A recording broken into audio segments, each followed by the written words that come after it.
साथियों नमस्कार। Ancient Indian history में आज बात करेंगे मीजोलिथिक एज मध्य पाषाण काल की। और आज बात नवपाषाण काल पर करेंगे और हड़प्पा सभ्यता शुरुआत से लेकर हड़प्पा सभ्यता के अंत तक की कहानी पर भी चर्चा होगी। तो मध्य पाषाण काल, पूरा पाषाण काल और नवपाषाण काल के बीच एक संक्रमण काल ट्रांजिशनल एज माना जाता है। इसमें पूरा पाषाण और नवपाषाण काल दोनों के लक्षण हैं।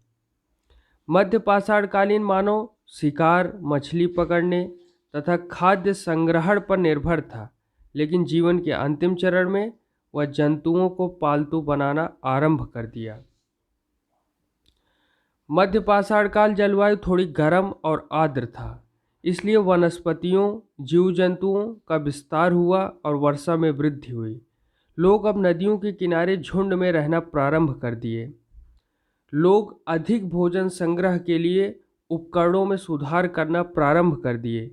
इस काल में सूक्ष्म उपकरणों का निर्माण किया गया, इसीलिए इस युग को माइक्रोलिथिक युग कहा जाता है। इस काल में मानव ने जानवरों को पालतू बनाना प्रारंभ कर दिया और इसके साक्ष्य भागौर और आदमगढ़ से प्राप्त हुए हैं। भागौर किस राज्य में स्थित है? तो राजस्थान में, और आजमगढ़ तो मध्य प्रदेश में। महत्वपूर्ण प्रमुख मध्य पाषाणकालीन स्थल में महादहा उत्तर प्रदेश में स्थित है। महादहा से युगल समाधि प्राप्त हुए हैं। दमदमा उत्तर प्रदेश से त्रिक समाधि का साक्ष्य मिला है। बागोर राजस्थान से जंतु पालन के साक्ष्य प्राप्त हुए हैं। लौह युग का साक्ष्य मिला है, ये बहुत ही इम्पोर्टेंट है। चिरांड बिहार से चिंकारा के सींग से बने हुए औजार और हिरन की एक प्रजाति प्राप्त हुई है। अब बात करते हैं नवपाषाण काल की। तो इसे कहते हैं एज ऑफ फूड प्रोडक्शन। तो सिविलाइजेशन ऑफ क्रॉप, मेहरगढ़ से जो है जौ, मटर और लहुरा दौर से चावल प्राप्त हुए हैं। 6000 BC की बात है। ये कहाँ पर है? लहुरा दौर उत्तर प्रदेश में है। कोल्डिहवा से चावल प्राप्त हुए हैं और इसका जो आकलन लगाया गया है वो 9000 BC में। चौपानी मांडो ये अस्थायी निवास है। ये नवपाषाण काल में हम देख रहे हैं, यहाँ कृषि की व्यवस्था थी। मृदभांड निर्माण किया गया 5000 BC में, ऐसा जो है कार्बन डेटिंग के माध्यम से पता चला है। इन्वेंशन ऑफ पैटर्न व्हील, तो कुम्हार के चाक निर्माण, ये आत्मनिर्भरता की जो बात है नवपाषाण काल में, ये भी यहीं से शुरुआत हुई। डिस्कवरी ऑफ व्हील, पहिया की खोज जो है नवपाषाण काल में हुई। भारत में नवपाषाण काल लगभग 10,000 ईसा पूर्व में प्रारंभ हुआ और कुछ स्थानों पर यह 1000 ईसा पूर्व तक चलता रहा। बी गार्डन चाइल्ड ने नवपाषाण काल को नवपाषाणिक क्रांति की संज्ञा दी थी, क्योंकि इस काल में अनेक खोजें हुई थी। प्रमुख स्थल है बुर्ज होम, जो कि जम्मू कश्मीर है, बहुत ही इम्पोर्टेंट है। कुत्ते के साथ एक व्यक्ति की समाधि प्राप्त हुई है, वेरी इंपॉर्टेंट है। कहाँ से प्राप्त हुई है? एक तालाब के पास खेतीबाड़ी के साक्ष्य मिले हैं, यह भी बहुत महत्वपूर्ण है। गुफ कराल जम्मू कश्मीर से गर्त आवास के लिए ये बहुत प्रसिद्ध है। आगे है मास्की, जो कि कर्नाटक में है, यहाँ पशु बाड़े के साक्ष्य मिले हैं। पिकलीहल, यहाँ अर्श टीले के साक्ष्य मिले हैं। ब्रह्मगिरी, यहाँ से भी जो है साक्ष्य मिले हैं। पय्यमपल्ली तमिलनाडु से नवपाषाण काल के साक्ष्य मिले हैं। उत्तनूर तमिलनाडु से, चिरांड बिहार से, मेहरगढ़ बलूचिस्तान का रोटी का कटोरा इसे कहा जाता है। चौपानी मांडव, उन्नत झोपड़ी के साक्ष्य मिले हैं चौपानी मांडव से। कोल्डिहवा, जो कि बेलन घाटी उत्तर प्रदेश में है।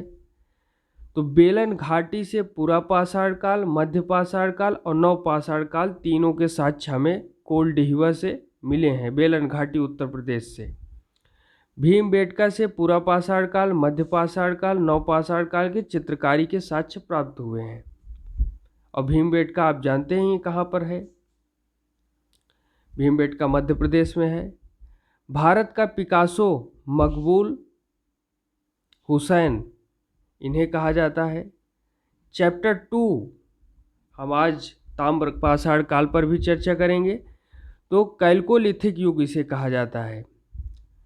तो ताम्र पाषाण काल की विशेषताओं में हम देखें कि तांबे और पत्थर के उपकरण का अधिकाधिक उपयोग किया गया। ग्रामीण जीवन की शुरुआत हुई। खेती, कृषि और पशुपालन पर निर्भरता।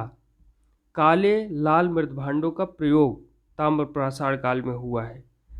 मातृ देवी की पूजा शुरू कर दी गई। प्रमुख ताम्र पाषाणिक संस्कृतियों की बात करें तो यहाँ पर देख रहे हैं कि बनास घाटी संस्कृति जो कि राजस्थान में है, यहीं से अहाड़ और गिलुंद।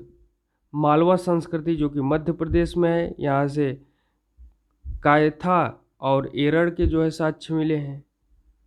फिर गुंगेरिया हो गया, दैमाबाद हो गया, इनाम गांव हो गया। जोरवे संस्कृति जो कि दक्षिण पश्चिम महाराष्ट्र में आप मैप में देख रहे हैं। अरब सागर, बंगाल की खाड़ी।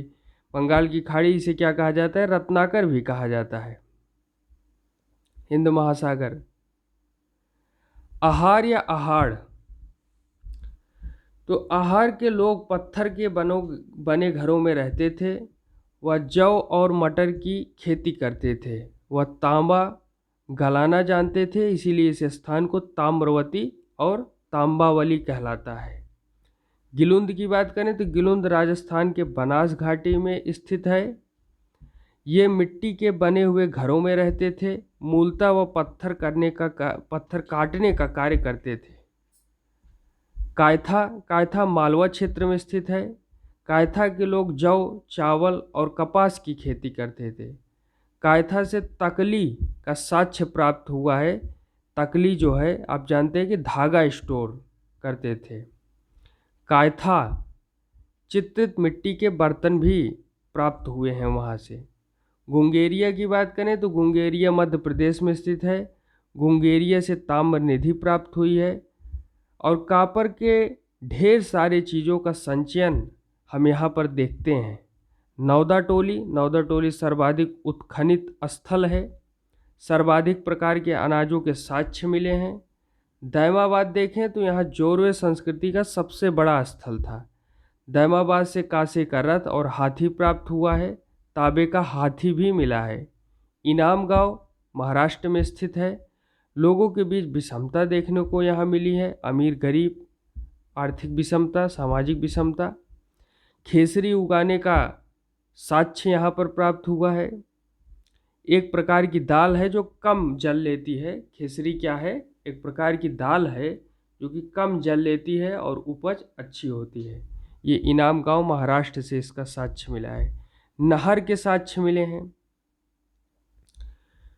तो हमारा विचार है कि हम चैप्टर 3 कल से शुरू करते हैं हड़प्पा सभ्यता की, और इसी के साथ हड़प्पा सभ्यता पर कल बात होगी।